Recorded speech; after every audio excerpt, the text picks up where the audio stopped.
Segura o Red Bull que vem vídeo longo. Tô de volta com mais um vídeo, só que agora para falar sobre investimentos. Qual é a melhor maneira de investir o seu dinheiro e como que você aí no Brasil pode alocar os seus recursos? Tem muita gente que não sabe, tem gente que já é expert. Esse vídeo aqui eu vou pegar do básico até o ponto mais crítico de investimentos. Meu nome é Gustavo Vaz, eu tenho mais de 10 anos de experiência em investimentos, eu trabalhei no mercado financeiro nesses últimos 10 anos, já ajudei muita gente a alocar seus recursos, mas não só isso, eu na pessoa física, eu já investi em todos os produtos financeiros que o Brasil tem como possibilidade. Então eu posso dizer que eu sei um pouco sobre isso. Tá, mas qual é a melhor maneira? E por onde começar? Primeiro dê o seu like, subscreva no canal, aqui é Gustavo Liberta, te ajudando mais um pouco na sua vida financeira. Então vamos lá. Acho que a primeira coisa que vem na cabeça de todo mundo é: eu tô com dinheiro para investir, então qual é o melhor produto financeiro para eu ficar rico? O mundo financeiro não funciona muito bem assim. As pessoas, elas devem inicialmente cuidar delas mesmas para depois passar para essa fase de investimentos. O que eu quero dizer com isso? 80% da população brasileira aproximadamente é devedora. E aí eu tô falando de dívida não que compra ativos com essa dívida, mas dívida que compra despesas. Como é que você vai investir se você não tem dinheiro para poder investir? Então acho que a primeira lição aqui é: gaste menos que você tem dentro do seu orçamento. Se você tem um salário de R$1.000, você não pode gastar R$1.000, R$1.200. Mas Gustavo, a realidade brasileira é quase que impossível a pessoa não gastar isso tudo. Tá, isso aí a gente vai falar sobre política. Não vou entrar nesse assunto. Mas o importante é gastar menos do que você recebe. Se você não consegue ainda ser uma pessoa superavitária, ou seja, que sobra dinheiro, temos um problema. Então, entendido que inicialmente você dentro de casa precisa ser superavitário, ou seja, gastar menos do que você recebe, é o início da jornada de investimentos. Depois disso, você entra no mercado de investimentos e acho que a maioria das pessoas ainda possuem poupança. O que é poupança? É aquele dinheiro que tem no banco lá que fica parado e eles falam que existe uma rentabilização daquele capital. O problema é que é notório, é conhecido que a rentabilidade da poupança é abaixo da inflação. O que isso significa? Que se o seu dinheiro era 100 e vamos supor que a inflação é de 10%. Quer dizer que uma coisa que valia 100, no próximo mês, vamos supor que era 10% mensal, no próximo mês vale 110. A poupança, se rentabilizasse 5%, quer dizer que você teria 105. Ou seja, os mesmos 100, com a poupança, ficou abaixo do que você precisava ter para comprar determinada coisa, uma vez que a inflação ela é maior do que o retorno da poupança. E essa é a realidade brasileira. 0,5% que dá em torno de 6% ao ano.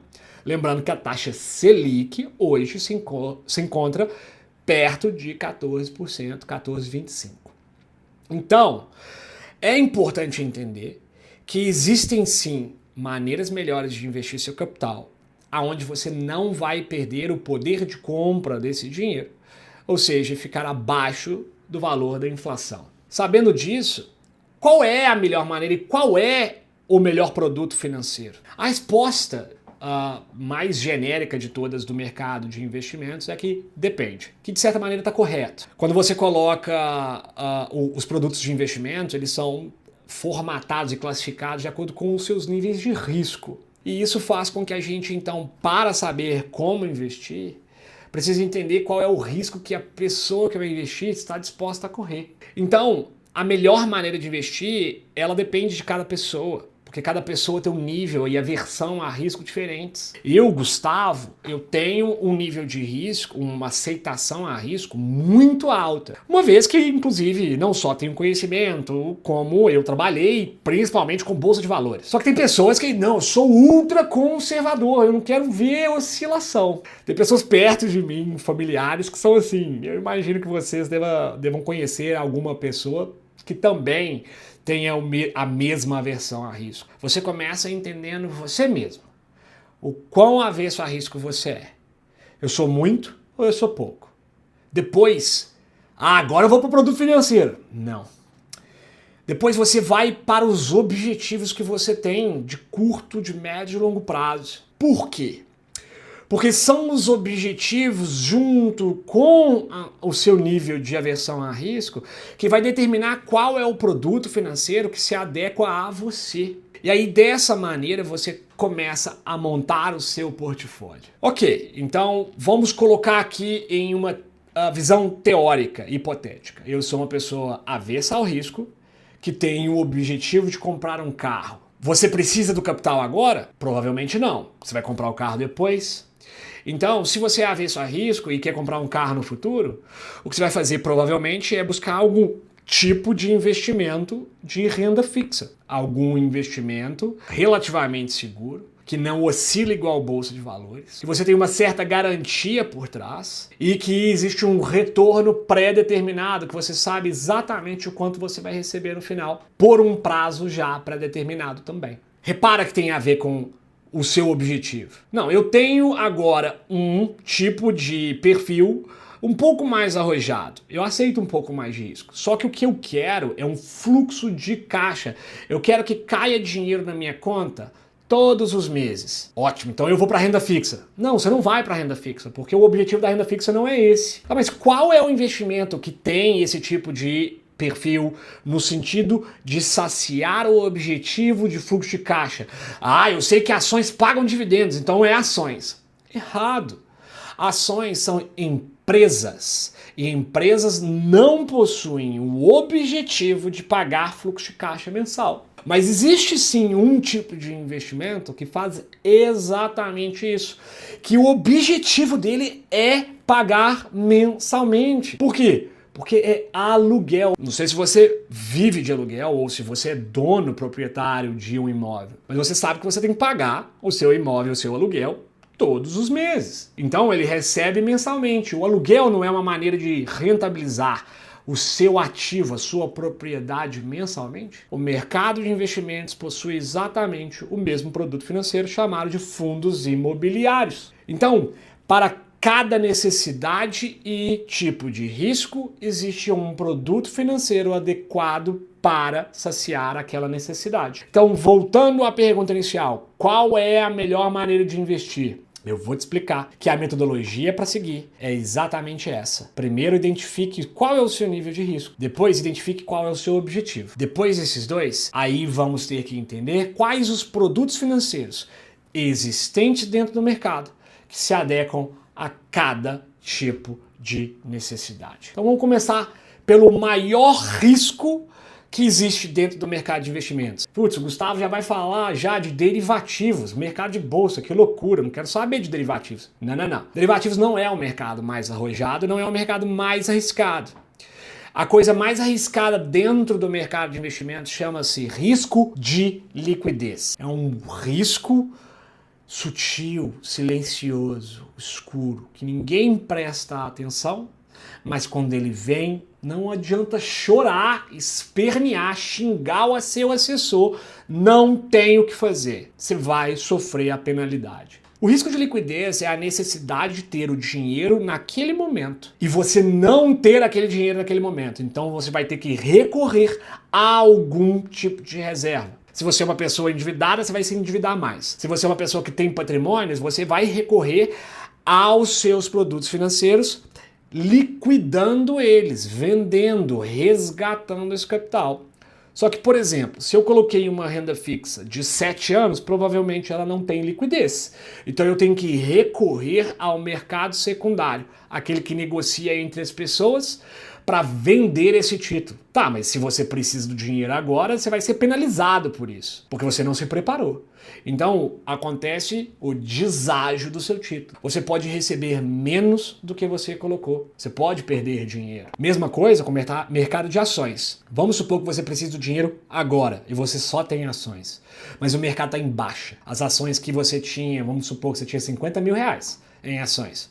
e o mercado está em baixa, está na metade. Você só tem 25 mil reais. Quer dizer que você perdeu aqueles 25 mil? Ainda não, você não resgatou, você não vendeu aquelas suas ações. Você pode sentar e esperar. Mas o risco de liquidez bateu na porta. E agora você precisa daquele dinheiro. Vai ter que vender as ações, não tem o que fazer, não adianta espernear, você precisa do dinheiro. Então você vai realizar o prejuízo, vai vender com deságio, vai perder o seu capital. Esse prejuízo não é só um problema de liquidez, mas um problema de tempo, falta de preparo. Então é importantíssimo se preparar e o número 1 risco que existe no mercado chama-se risco de liquidez. Ele é o primeiro que você vai e deve investir no seu portfólio. Você vai pegar o seu dinheiro e alocar em um produto financeiro que te gera essa liquidez. Tá, Gustavo, mas quais produtos financeiros são para esse objetivo? Risco de liquidez é baixo risco, é aversão a risco maior, precisa ser conservador. E quais produtos possuem o objetivo para a liquidez? A renda fixa básica. Você pode escolher tanto produtos do governo, chamado de Tesouro Direto ou título público. Esse é o mais seguro. Então existem tipos diferentes. A LFT, que é o Tesouro Selic. Você tem a NTNB, que é o IPCA+. Você tem a NTNF ou LTN, que são os tesouros pré-fixados. Eles te dão liquidez diária. Precisei do dinheiro, eu mando liquidar, o dinheiro cai no máximo um dia útil na minha conta corrente. Mas se você quer algo não público e vai para o mercado privado, você pode ir para títulos bancários que tenham liquidez diária, como por exemplo o CDB. CDB é um título que, caso o vencimento seja um pouco mais curto, você pode alcançar uma liquidez diária. Mesma coisa, se eu precisei do dinheiro, eu resgato ele correndo e ele cai na minha conta. Pô, mas eu já vi esses títulos, Gustavo, e ele tem rentabilidade muito baixa. É uma coisa que você tem que entender no mercado de investimentos, é que quanto menor o risco, menor a rentabilidade proporcional. Existe uma direta correlação entre quanto maior o risco, maior a possibilidade de ganhos. Então, se eu quero o menor risco possível, porque é para liquidez, eu tenho que abdicar do retorno para ter liquidez. Simples assim, não adianta espernear, é como a vida funciona. Então, você também pode escolher fundos de investimento com liquidez diária, às vezes de crédito privado ou às vezes créditos mais curtos, títulos mais curtos que te dão aquele fundo a liquidez diária que você, investidor, busca. Montado a minha liquidez, quantos por cento, Gustavo? Quantos por cento, Gustavo? Depende da sua vida. O que eu diria é, vale a pena ter longo prazo de liquidez. Ou seja, se você parar de trabalhar hoje, você tem como garantir a sua sobrevivência por 1 ano, 2 anos. Então pega todos os seus gastos mensais, multiplica eles por 12 ou por 24 e dessa maneira você tem mais ou menos um montante para saber mais ou menos quanto vai ser a sua liquidez. Precisa ser exatamente isso, Gustavo? Não, não precisa. Mas quanto maior a liquidez, maior o seu colchão, mais tranquilo você pode e mais habilidade ele vai te dar para que você possa investir em outros produtos financeiros com maior risco e dessa maneira com maior rentabilidade. Tá, Gustavo, eu já montei a minha liquidez. Qual o próximo passo?